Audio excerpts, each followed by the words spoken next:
सरकारी कार्यालयात कधी तुम्ही तुमचं काम करायला गेला असाल तर टेबलाखालून किंवा वरून कायम एक कप चहा पुढे सरकवावा लागतो.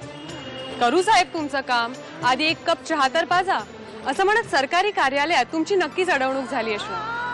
व्यवस्थेपुढे माघार घेणाऱ्या तुमच्या माझ्यासारख्या सामान्य माणसाच्या आत्मसन्मानाची कथा म्हणजेच सुमित्रा भावे आणि सुनील सुक्तनकर दिग्दर्शित एक कप चहा.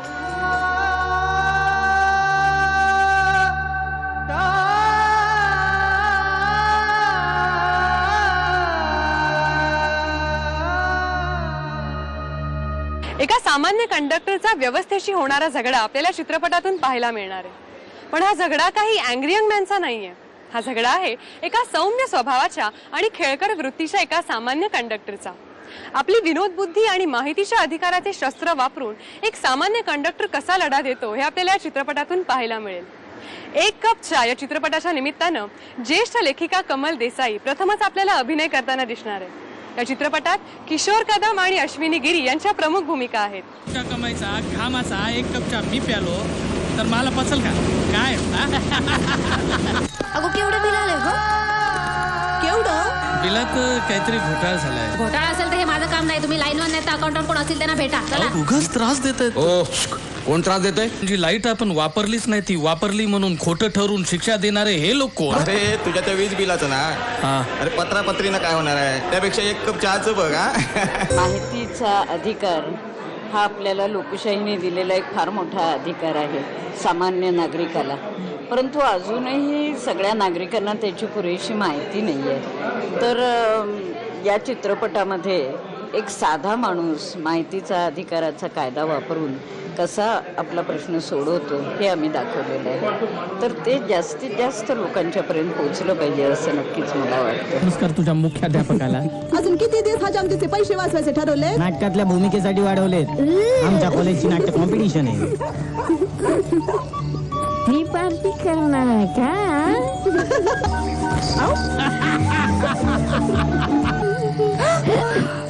काय कशी काय घाबरले मी?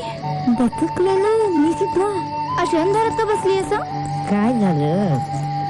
अंधार आहे म्हणून बटन सापडलं ना, आणि बटन सापडलं ना म्हणून अंधार आहे. काय कशी असं होतं की अशा प्रकारे जेव्हा प्रश्न उपस्थित राहतो तेव्हा पटकन कायदा हातात घेणं आणि हिंसाचार मोडतोड अशा मार्गाने काहीतरी हा प्रश्न सोडवायचा प्रयत्न करणं अशी उत्तरं माध्यमांमध्ये दिलेली असतात. पण प्रत्यक्षात खरा साधा माणूस जो आहे तो यातलं काही करू शकत नाही आणि मग तो स्वतःला फार बिचारा समजायला लागतो. पण आम्हाला याच्यातून असं सांगायचं आहे की माहितीचा अधिकाराचा जो कायदा आहे या कायद्याचा लोकशाहीमध्ये जर वापर केला तर ते इतकं मोठं अस्त्र आहे की शासन यंत्रणेचे सुद्धा चाकं हालायला लागतात आणि सामान्य माणसाचा विजय निश्चित आहे. कुणाला काही खाऊ पिऊ न घालण्याचं काय बाबांचं वाटतं? चंदन, आता दवाखान्याचा खर्च नाही का आला? बाबा म्हणला आजच्या काळात कुणाच्या पण हातावर 5,000 रुपये टिकवले आणि एक कप चहा पाजला की कसली पण कामं होतात. पण म्हणला आमचा बापूस ऐकायचं नाही. शेतकऱ्याक जशी गाय प्यारी तशी EST माझी गाय हाय. काय झाला तरी तुमका ही गाडी फोडून द्यायचा नाही. संपूर्ण फिल्म आम्ही कोकणात शूट केलेली आहे आणि कोकणातलं ते वातावरण, तिथली कॅरेक्टर्स, तिथलं घर आणि आमचं युनिट याच्यामुळे काम करायला खूप मजा आली. आणि मला असं वाटतं की अतिशय साधी सिंपल सोपी फिल्म आहे ही. लोकांच्या डोक्याला जास्त त्रास न देणारी पण तरी सुद्धा भावणारी हृदय फिल्म आहे असं मला वाटतं. अलाउन्स पण वेगळा मिळतो बाबा. अरे वा, मग आता हे पैसे बँकेत साठवा आणि तुमच्या हुंड्यासाठी ठेवा. काय बाबा, हुंडा देऊन लग्न करणार आहे होय मी? केळी का जागा आहे का महत्वाची गोष्टी ठेवण्याची? म्हणजे काय? बाई माणसाचा गुप्त खिसा असतो तो. चला चहा देते. हो तुम्ही आलो. नियम माणसासाठी का माणूस नियमासाठी? हा, पोराला वाचवल्याचं पुण्य तो शेअरवर माझ्यापेक्षा तुझ्याच पत्रात जास्त टाकणार आहे. हा सत्याचा गुंता तुम्हीच तर तयार केलाय संपादक साहेब. चांगला सिनेमा आहे आणि हा विषय फार महत्त्वाचा आहे, त्यामुळे जरूर लोकांनी बघावा हा सिनेमा. माझी भूमिका यातली जी आहे ती सोशल वर्करची आहे. एक मॅच्युअर, कॉन्फिडंट आणि मोठ्या वयाच्या बाईचं काम मी केलं आहे. ती सोशल वर्कर ही आम्हाला टिपिकली सोशल वर्कर ज्याला म्हणतात तशी ती आणायची नव्हती. तिच्या तोंडी साधे आणि सिम्पल डायलॉग्स यावेत असं वाटत होतं. म्हणजे ते अगदी प्रीची बनावं असं वाटत नव्हतं. तर त्यामुळे या रोलसाठी स्पेशली आम्ही कष्ट घेतले आहेत. या रोलला शक्य तितकं साधं आणि सिम्पल बनवायचा प्रयत्न केला आहे. या नदीची गंमत बघा ना, ती सकाळी पश्चिम वाहिनी असते आणि दुपारी पूर्व वाहिनी.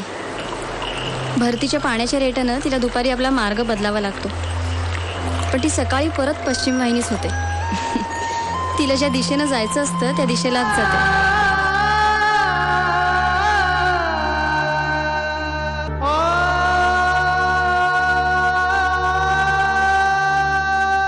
डॉक्टर, म्हणजे आमच्या पोरींला सांगून दुसऱ्याकडून पैसे आणायची पाळी आली आमच्यावर. बाबा काहीतरी काय बोल. ज्या तऱ्हेच्या प्रतिक्रिया आता प्रेक्षकांच्या मिळत आहे त्यावरून प्रेक्षकांना तो चित्रपट खूप हृद्य वाटतो आहे. त्यामुळे नुसत्या कोरड्या पद्धतीने आपल्याला लोकांना माहिती सांगायची नाही आहे, तर त्यांच्या कुठेतरी मनाला हृदयाला जाऊन भेटलं पाहिजे हे की आपण आपला प्रश्न सोडवू शकतो या कायद्याच्या मदतीने. आणि तशा प्रकारचं हृदय कथानक आमच्या चित्रपटामध्ये आहे असं मला वाटतं आहे. हेडमास्तर म्हणले आता अब्बूसाठी दिव्याची काहीतरी सोय करा. अब्बू जा ठेवलाय कंदील, कर अभ्यास.